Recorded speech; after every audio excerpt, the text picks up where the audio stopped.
नमस्कार, मैं हूं सोमेश राठौड़ और आप देख रहे हैं न्यूज 24 एक्सप्रेस प्लस। आइए चलते हैं आज की प्रमुख खबरों की ओर। नमस्कार। शराब घोटाला, पिछले 2 साल से यह शब्द आपने कई बार सुना होगा। 2 साल से बीजेपी की सारी एजेंसीज कई रेड मार चुकी हैं, कई लोगों को गिरफ्तार कर चुकी हैं, लेकिन अभी तक एक भी पैसे का हेरफेर कहीं नहीं मिला, कहीं से एक भी पैसा नहीं मिला। अगर भ्रष्टाचार वाकई हुआ है तो इतने करोड़ों रुपए गए कहां? क्या सारा पैसा हवा में गायब हो गया? सच्चाई यह है कि किसी तरह का कोई भ्रष्टाचार हुआ ही नहीं। अगर होता तो पैसा भी मिलता। ऐसे फर्जी केस में आम आदमी पार्टी के कई नेताओं को इन्होंने अभी तक जेल में रखा हुआ है।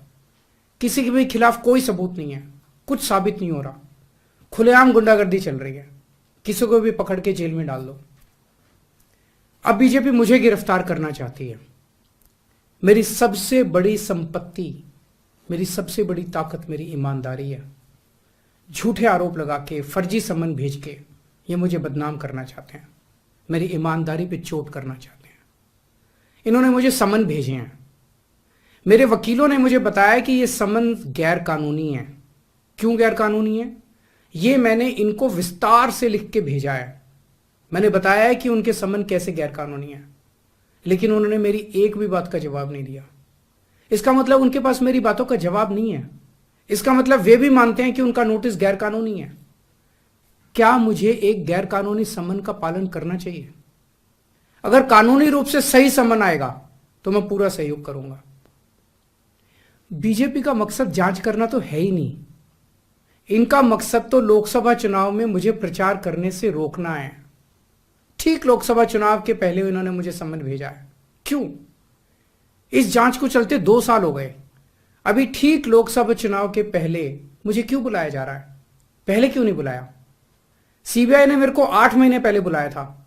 मैं सीबीआई में गया था, उनके सारे जवाब भी दिए थे। लेकिन अब ये लोग ठीक लोकसभा चुनाव के 2 महीने पहले मुझे बुला रहे हैं। तो बीजेपी का मकसद कोई पूछताछ करना थोड़ी है।